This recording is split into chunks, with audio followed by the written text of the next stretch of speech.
Next, Under the Lights. We're going streaking in Vero Beach. Deal was tonight. You didn't have a lot of fun tonight and something's wrong with you. The Beach Boys invade Raiderland. Lock in! There you go! You showed some serious character. That's what these rivalry games are really about. District champions are crowned. I don't think they heard y'all, fella. And top 25 action. Who's locked in when it comes to playoffs? Player of the week and helmet stickers. All under the lights. Introduce them to our brand of football. This ride, this ride, this ride.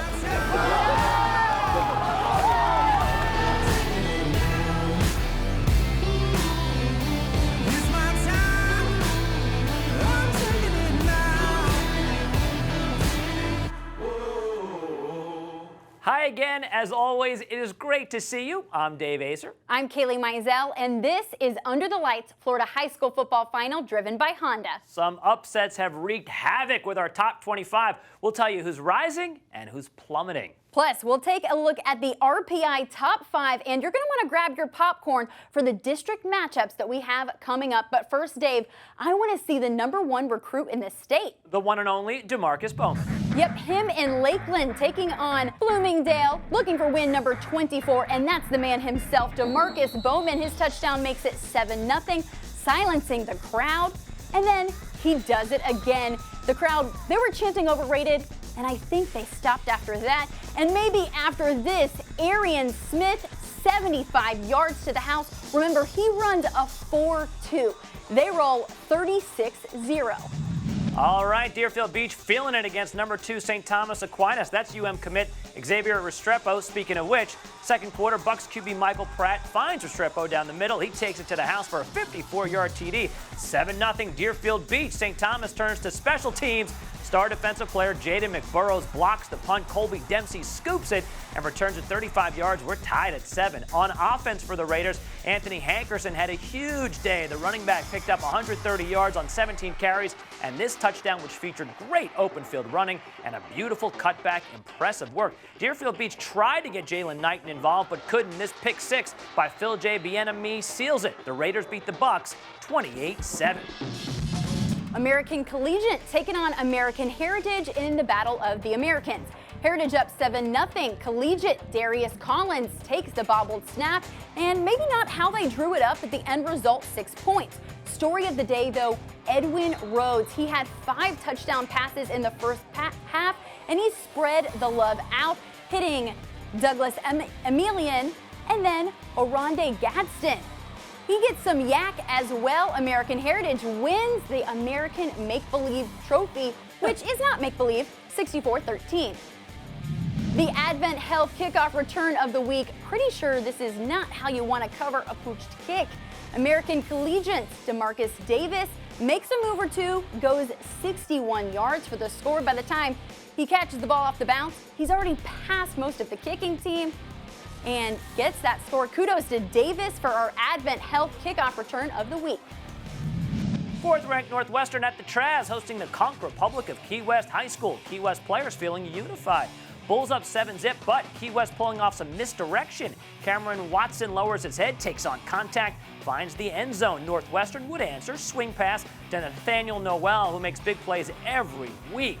Once he finds open field, nobody's catching him in a foot race. Look how fast he is, Kaylee.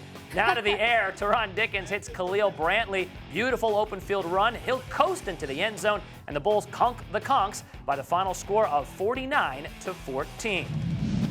#5, Chaminade Madonna at Vero Beach. The coaches in a shoving match before the game. That fired up both teams. By the way, if the ref asks you to shake hands after the coin flip, not a good idea to refuse like Chaminade did. Fuses were lit, and so were the defenses. The pads were popping. Now, Vero uses Chaminade's pressure against them. Ryan Jankowski hits Jermaine Dawson with a bubble screen. Dawson races 57 yards for the game's first score. That made it 7-0 at the half. The offensive linemen and the fans all loving it. First possession of the second half. Chaminade QB Brady Kelly to pass. Devon Hicks says, "I'll take that." He intercepts the ball, flashes some nice open field moves. Now, he would score, but a block in the back would end up nullifying the touchdown. No worries. Keith Woolard finds the pylon on the shovel pass, and it's 14-0 Vero Beach. Then watch this. Play of the Year candidate Jermaine Dawson again, flashing the Xbox move. Spin, circle, triangle. 76 yards later, it was 21-0, and Vero Beach ties a state record with 60 straight regular season wins. Head coach Lenny Jankowski, look out! He gets not one but two cooler showers. By the way, our poor photographer got wet too, but hey, it's a tough gig. Vero Beach shuts out Chaminade 21-0. By the way, Chaminade did shake hands afterwards. Let's hear from Coach Jankowski. This one was a big one, so the 60 doesn't mean a whole lot right now. This was such a challenge, and I'm just proud of the way we played tonight. Congrats. Number 6, Miami Central versus South Miami Thursday at Tropical Park. Amari Daniels totes the rock, gets in for the early score. More Central offense. Travis Marsh lofts a beautiful ball down the sideline to one of his favorite targets, Shimon Mateer. Then the rain came, but it didn't do much to slow down the Rockets or Juan Henry, who adds this touchdown off left tackle. Central beats South Miami 41-6. 8th-ranked Armwood taking on Jefferson in a deluge. We've known Eric Wilson is special Friday. He showed why once again. First snap, 57 yards of his 169-yard day. The Hawks defense also showed some muscle, holding Jefferson to minus 27 yards, scoring twice. And even Cameron Ranson connects with Patrick Oden Jr. for a score. Armwood slays the Dragons 49-0. Bilbo Baggins would be proud. And just like Mr. Baggins, we're on an adventure to show you some of the best teams in this state, and we've got more coming up. And you should make a hobbit out of going to utlflorida.com. Next, Under the Lights, Josh Wilson joins us to talk playoffs and the Player of the Week.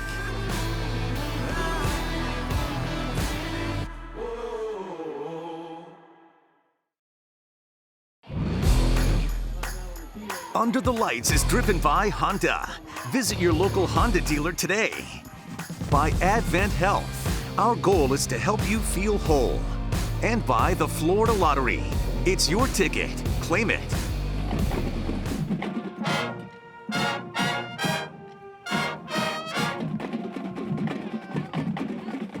Those are the sounds from the Vero Beach Fighting Indian Marching Band playing Apache, maybe better known as the song from Fresh Prince, and those dancers are doing the dance. When the RPI rankings came out 2 weeks ago, there was some confusion and surprises between their rankings, our top 25, and other polls. Palmetto was one of those surprises. They sit atop the state's rankings, unbeaten through week 8, and have a .816 RPI. They even have a better opponent's winning percentage than second place St. Thomas. Now, this is all school divisions. The new updated rankings will come out Tuesday after we tape the show for the week. So make sure you hit up utlflorida.com and floridahsfootball.com for the updated list, even broken down by the individual classes. Southeast taking on number 10 Palmetto, and Palmetto getting going early. They punch it in here, scoring 28 points in the first half, and they don't look back. Tigers' Xavier Williams had himself a day, rushing for 2 scores, getting 1 through the air there. And Palmetto Junior tailback Segal Hickson rushed for 107 yards in their 28-0 shutout of Southeast. The 12th-ranked Fighting Seminoles of Sanford think they're number 1. Spruce Creek, they didn't seem to think so. Logan Garcia to Kevin Minkler, 7-0 Hawks. Later tied at 7. O'Shea Baker catches the punt, makes the first guy miss, turns upfield, heads toward the sideline, and puts on his track shoes. He had a kickoff return for a TD last week and takes this punt to the house for a 65-yard score. As if that wasn't impressive enough, he also hauled in a 41-yard touchdown pass from Timmy McLean. Seminoles win 35-15 and clinch the district title. Mount Dora taking on number 14, the Jones Tigers. Could the Tigers keep the Hurricanes at bay? Tyson Robbins to Anthony Rucker, 32 yards in the score. Then Jaden Robinson takes the rock, 27 yards as the Tigers flex on the Hurricanes. Daquan Harris, 15 yards, and you guessed it, the score. Tigers blow away the Hurricanes 61-7. The Orlando Health Defensive Play of the Week comes from that game. Mendez Jean-Baptiste, not only does he get the pick, but he finds the end zone. Jean-Baptiste makes our Orlando Health Defensive Play of the Week. The 15th-ranked Rockledge Raiders hosting the Palm Bay Pirates. As far as we know, Johnny Depp was not involved with either team. Wide receiver Daquan Davis at QB hands off to A.J. Hall, who also plays DN. How's that for position versatility? That was a rushing touchdown. Here's another one. Avery Smith keeps showing up in our highlights, and that's because he keeps doing stuff like that. That's 2 rushing touchdowns. Here's another one. Mike Alvis Jr. gets into the act, gets into the end zone. Raiders win 42-6. Coral Springs Charter Panthers hosting the Cardinal Gibbons Chiefs at the Sportsplex. First Gibbons possession, Brody Pelhegi hits Jackson Marsai. He squares up his defender, puts on a nifty move, and hits pay dirt. 4 plays later, Devon Kaiser on a punt return, and Kaiser's on a roll. Sorry, Devon, I couldn't resist, my man. He finds the sideline. He's headed for the end zone. Gibbons puts 35 points on the board in the first quarter. But you got to give the Panthers credit. They did have a bright spot. Terrell Taylor was able to add to his rushing yardage with his 50-yard run that set up a touchdown. He's close to 1,000 on the season. But Gibbons was too tough. They win 61-7, and the lights went out. One of the best plays from that game for the Vico painting run of the week. Check out Tajay Davis for Gibbons. Looks a lot like an old school Nintendo Tecmo Bowling. Yeah, guys are pinging off him just like Bo Jackson in this highlight. Check out the celebration too, strutting. I like it. He owns it, owns that celebration. Columbia sliding out of the 3 spot last week due to a loss at Robert E. Lee. Another tough test with Atlantic. Jordan Smith scrambles and fires a dart to Andrew Myers. And the Eagles answer in a big way. 3 touchdowns in the second quarter, end up winning 35-21, taking down the Tigers. All right, 20th ranked and undefeated Bartram Trail taking on the Oakleaf Knights. Second quarter, doink! Oakleaf driving on the 1, hits the helmet and into the waiting arms of Bartram's Evan Eilers. He's off to the races. He doesn't stop until he finds the end zone 99 yards later, tied the game at 7. Bartram Trail QB Chad Dodson scored here, and the Bears scored 14 in the final 6 minutes to win 31-24. All right, halfway home, Kailey. We got to finish strong like Bartram just did there. We can do that, but we need you to finish strong for your team. To do that, go to Twitter and use hashtag UTLFlorida to give your team or favorite player a shout out. Coming up, we've got district action in Orlando. And Josh Wilson joins us to talk playoff scenarios. Under the Lights is driven by Honda. Visit your local Honda dealer today. By Vico Painting Contractors, a commercial painting company that delivers top quality work and excellent customer satisfaction. And by Orlando Health, a not-for-profit network of leading community hospital. While a lot of districts have already been clinched, there are still a handful in play. And one of those is District 4 of Class 8A, Apopka, looking to take that district, taking on Evans. And you can see why they sit atop their district once we see the defense. The Blue Darts swarm. Jaquan Harris gets the helmet on the ball, and that's what we call coughed up. Elijah Augustin scoops and chugs to the 5-yard line before he's brought down. The Blue Dart defense held Evans to 56 total yards. Apopka beats Evans for the 16th year in a row, 28-0. Which will set up a district championship game between Lake Mary and Apopka. Both sit undefeated in District 4 play. Lake Mary took care of Lake Brantley 42-0 this weekend. Down south, Palmetto will take on South Dade for the district title, both with 7-1 records, and a battle of the Palm Beaches. Gardens versus Center for all the marbles. Gaither versus Tampa Bay Tech in the rain, but a little rain isn't going to dampen the marching band's spirits. Gaither star QB Tony Bartallo usually throws touchdowns. Here he runs for one. Tech's turn, David Wright is right on target and hits Dante Harris right in the chest. Touchdown Titans, and Harris and his teammates are flying high. Back to Gaither. When it rains like this, just go ground and pound, baby. With Chance Coleman. By the way, Bartallo still threw 2 touchdown passes. He's that good. Gaither wins 25-8. Wakulla breaking into the top 25 this week at number 23, taking on Gainesville at Citizens Field. Jalon Warchamp hits Denzel Miller, trying again, but no go. Warchamp improvises, still makes it to the end zone, helping the War Eagles take a 28-point lead at the half. But why not put a cherry on top? Warchamp to Miller again. Wakulla wallops Gainesville 40-7. West Coast Venice versus East Coast Cocoa, a battle of beaches. Venice quarterback Ryan Overstreet had himself a day. Touchdown pass here to Garrett French. He would find French twice in the game for touchdowns. Now, 24th ranked Cocoa showed some explosiveness on offense. Look at this incredible run by Penn State commit Keziah Holmes. The only people who threatened to stop him were the ones walking in front of our camera, but even they couldn't prevent us from watching this in all its glory. Now, that was nice, but remember when I said Ryan Overstreet had a day? Yeah. 247 yards, 5 touchdowns. Venice upsets Cocoa 48-31. Now, the tropical storm moved some games to Monday, but it doesn't affect our top 25 too much. And as you look at our top 10, a couple of new additions, including the Tornadoes, which makes sense, obviously, and the Fighting Seminoles. Welcome aboard. And in the top 5, we also have a shakeup. Chaminade out, Miami Central in at 5. Lakeland and Thomas still no movement in the top 1 or 2. And that's probably not going to change until we get to playoffs time. And because you got to beat the champ to be the champ, we welcome in our champ, Josh Wilson from FloridaHSFootball.com. Okay, Josh, we got to start with the hottest team in the land, Vero Beach. 60 straight regular season wins. They just beat the previous number 5, and you pushed them to 20. I don't think, personally, 20 is high enough. Move them up, buddy. That's going to be high enough for right this second because I think Vero Beach's offense is suspect. Their defense played lights out against Chaminade Madonna, but until the offense shows that they can actually, put things together in a full, complete game, I'm going to put them right there at 20, and that's where they're going to stay right this second. Are you weighing into it at all that they've lost in the playoffs in years past, and they win all these regular season games, but it doesn't necessarily translate into championships? That I do hold that a little bit with them. I mean, some of these second-round exits they've had over the last few years, I consider that to be a factor, and then some of it just comes down to, hey, the quality matchups and the quality teams, but they got a great playoff path if they can take advantage of it. Okay, Josh, Dave isn't the only one giving you a hard time. I want to know about Palmetto. They're number 1 in the RPI rankings, but not even in our top 5. What's up? Well, some of the teams for Palmetto are overachieving on their schedule. They've been overachieving, and that's what's causing the RPI to skew higher for them is because these teams are overachieving. Some teams are doing way better than what was projected at the start of the season. So that's helped Palmetto out greatly. And but right this second, I don't feel like they're necessarily better than a Miami Central or Miami Northwestern.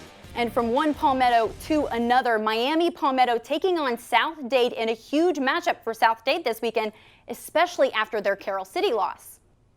Yeah, and this is a huge game for South Dade because they've got to win this for the district championship. Otherwise, if South Dade loses this one, it's 2 losses in a row, and they'll be looking at a wild card spot while Miami Palmetto gets a top 4 seed as a district champ. And it's a matter of do or die here for the Buccaneers. All right, Josh, always great to talk to you. We look forward to doing it again next week. And if you want to learn more from Josh, you just go to his website, FloridaHSFootball.com. Thanks as always, Josh. Good seeing you.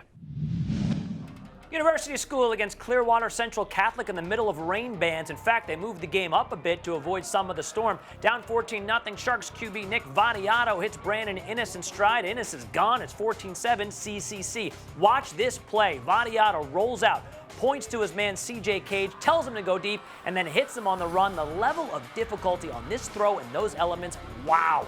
You will see Vadiato playing on Saturdays somewhere. Right before the worst of the rain, University's John Cannon kicks the field goal to put the Sharks on top. By the way, Cannon, great name for a kicker. Tornadoes in the area, everybody take cover. And once the quagmire was over, CCC busted out the rushing attack. Check out the tough running from Jordan Niles. That is some serious determination. And then Johnny Newton totes the rock, busts through the line of scrimmage, finds daylight or moonlight, heads in for the score. CCC wins 36-15. Winter Park hosting Colonial. Wildcats have won 5 of their last 6, in part because of this guy. Kyan Graham rushes in for the score. Don't worry, we'll see him again. Cats keep clawing. Jacob Marks fires to Daniel Edwards. Winter Park up 21-0. And as promised, another look at Graham. Winter Park puts 70 points in the first 3 quarters, running away with the game 70-14. With the win, Winter Park will take on Timber Creek in District 3 of Class 8A action. Vieira has 2 tough games ahead, including a battle at Melbourne for the title, and St. Augustine heads to Ponte Vedra to see who will be left standing in District 3 of Class 6A. Definitely some exciting games to watch. All right, before we get to all of that, though, guess what? 4th quarter is coming up, so hold them up high. Still to come, Player of the Week and helmet stickers are yet to come. Next on Under the Lights.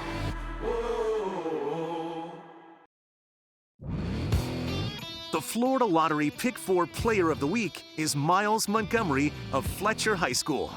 The junior tailback rushed for 317 yards and 4 TDs in a 41-17 victory over Buckholes. Here's a look at this week's Florida Lottery Pick 4 top performances. Hit up our Twitter handle at Fox Sports FL with the hashtag UTLFlorida, and you can vote. In a battle of elite quarterbacks, future Georgia Bulldog Carson Beck of Mandarin and Florida State's Jeff Sims face off. Sims helped lead the team 27-14, a lead, and then Carson Beck had 5 touchdowns, which just destroyed the lead. Mandarin wins 34-27. Dr. Kropp and Barbara Goldman. And Kropp getting it going on offense. Jacob Golan hits Reginald Alvin III, who fights for some tough yardage. Hey, speaking of Alvin, he can run the ball too. And when he does, my man can take it to the house. Not to be outdone, check out the ground game from Goldman's QB Anthony Hernandez. Why throw when you can just do this? It's open field and the promised land. You know what, though? He actually can throw the ball pretty well. Airs out the long ball into the waiting arms of Avari Marshall. Too much Hernandez, too much Goldman. They win 46-21. Lake Minneola hosting Vanguard, and it's a race to catch the cheerleaders. Just kidding, that's how they take the field. Vanguard not messing around. Trevante Rucker catches the post for the touchdown. Lake Minneola Trent Logan takes note and tries it himself. And hey, the post works both ways. Vanguard, though, Rucker is legit, and he would look good in orange and blue. I'm just saying, check out what he does to the defense here as the Knights roll 50-34. And keep an eye on District 5A 6 region. If North Marion takes care of Dunellen, then it's a 3-way tie with Vanguard. The tiebreaker, the RPI. Orangewood Christian head coach Bill Gerke looking for win number 300 against Foundation Academy. Foundation was not going to let it happen, though. Nifty grab by Danny Stutzman for the touchdown, or was it a catch? Well, counts either way. Speaking of touchdowns, Henry Ostad finds Trevin Postel, and this one is definitely a score.